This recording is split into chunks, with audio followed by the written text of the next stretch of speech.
এই শীতের সিজন আসলেই টমেটো একটা প্রিয় খাবার হয়ে ওঠে সবার কাছে। আর টমেটোর টক মানে তো অন্যরকম, ওটা প্রতিদিন প্রতিনিয়ত প্রতি সাজে খেতে কারোরই বিরক্তি ধরে না।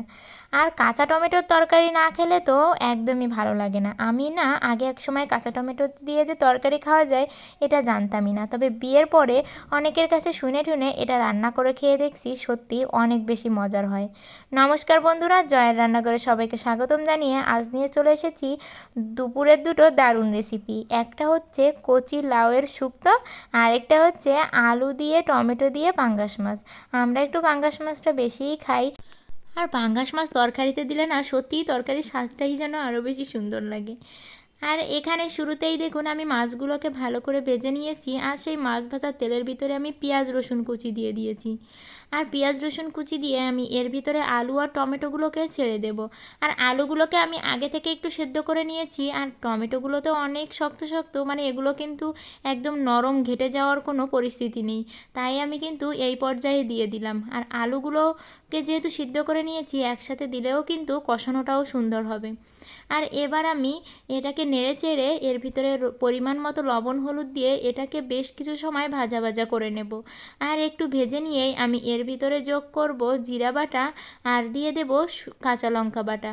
জিরা বাটা আর কাঁচা লঙ্কা বাটা দিয়ে আমি আরও কিছু সময় এটাকে তেলের ভিতরেই কষিয়ে নেব।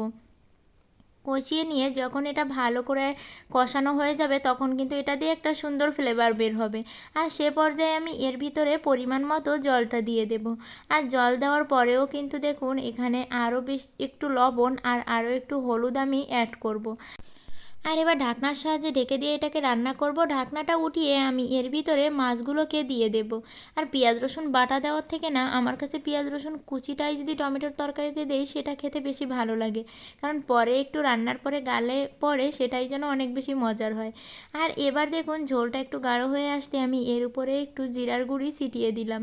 আর এবার আমি তরকারিটাকে নামিয়ে নেব। আসলে দুপুরের ভাতে না একটু মজার মজার মুখরোচক খাবার কিন্তু লাগবেই। সকাল আর রাতে যাই খাই না কেন বাঙালির কিন্তু দুপুরের সাজটা একটু একটু সুন্দর খাবার হতেই হবে।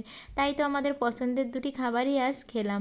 আর দেখুন তরকারিটা কিন্তু সুন্দর হয়েছে, আর এই সাদামাটা তরকারিতে না একটা অন্যরকমই টেস্ট হয়। আর এবার আমি লাউয়ের শুক্তো করার জন্য দেখুন সরিষাটা যেই ফোড়ন দিয়ে আমি ফোনটা ধরে রেখেছি না, আমি যেহেতু এক হাতে ফোন ধরি আর অন্য হাত দিয়ে ভিডিও করি, তাই কিন্তু ফোনটা যেই কাছে ধরে রেখেছি সর্ষেটা দেওয়ার পরে না ছিটে ছিটে আমার হাতে চলে আসছিল। আমি তাড়াহুড়ো করে ঢাকনা দিয়ে কিন্তু ঢেকে দিয়েছিলাম। আর আপনারা সর্ষে ফোড়নে দিয়ে ঢাকনা দিয়ে এভাবে ঢেকে দিয়ে দেখবেন, তাহলে কিন্তু সর্ষেগুলো বাইরেও যাবে না এবং সবগুলো সর্ষেই খুব সুন্দর করে ভাজা হয়ে যাবে। আর এবার আমি লাউগুলোকে ছেড়ে দিয়ে ওর ভিতরে লবণ হলুদ দিয়ে লাউটাকে ভেজে নিতেই দেখুন কতটা জল ছেড়ে দিয়েছে। এবার ঢাকনার সাহায্যে ঢেকে দিয়ে জলটা কমে আসতেই আমি ঢাকনাটা উঠিয়ে নিলাম। আর এবার এভাবে ভেজে আমি এ পর্যায়ে তেল দিয়ে দিয়েছি, আর দেখুন একদম শুকিয়ে গিয়েছে। এবার আমি এটাকে নামিয়ে নেব। আর এটা খেতে যে এত মজা সত্যি, আর লেবুর পাতাটাকে খুব মিস করছিলাম, মানে লেবুর পাতাটা হলে এটা আরও বেশি জমে যেত। আজকের ভিডিওটি ভালো লাগলে অবশ্যই লাইক কমেন্ট করবেন, আর চ্যানেলটি সাবস্ক্রাইব করে বন্ধু হয়ে পাশে থাকবেন।